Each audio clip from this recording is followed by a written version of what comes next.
This week I went old school manga here with Fist of the North Star by Buronson and Tesuo Hara. I realized there's these classics that I'm missing in my vocabulary of comics, and I need to solve that problem, and I'm starting with this one here. What an amazing story. This is almost like Mad Max the Road Warrior meets Carradine's Kung Fu. It's a wandering Kung Fu master, except he uses his Hokuto Shinken martial art, which does originate from China, so the Kung Fu expression does work here.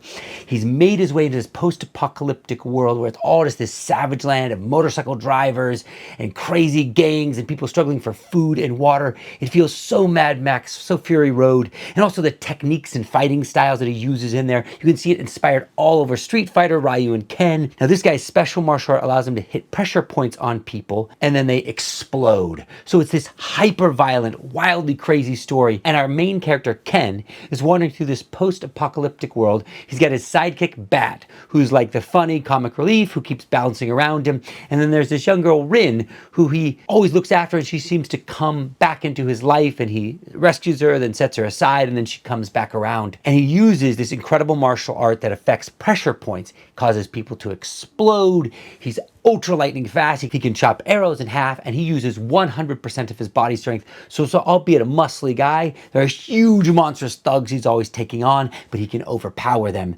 And at the center of this first volume story is him versus somebody from his old world. Now Ken has these 7 scars on his chest that look like the Little Dipper in the constellations.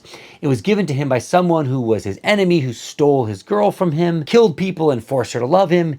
And then Ken, all these years later, comes back and is now confronting this guy and hoping to rescue his girl. However, there's a surprise and tragic twist coming for him. In classic post-apocalyptic setting, the bad guys are all on motorcycles and they're gangs. This first gang here is the group of Zed. And very much like a video game, Ken levels up, taking out different bosses, getting himself closer and closer to the king. Here's the young boy, Bat, who becomes his partner and companion and comic relief. Then here's the young girl, Rin, who he's always looking after and saving. Something about her innocent co-mixed with the incredible violence of this story that really sets it apart. But Ken has incredible strength. He can tear through the iron bars of a prison. Love this signature image of Ken. This is one of his craziest bosses that he takes down by delivering thousands of kicks and disrupting his body. Check out this incredible fight scene here. He takes out another one of these bosses, flips back over and breaks his neck. This book came out in 1983 and has influenced films, TV shows, video games,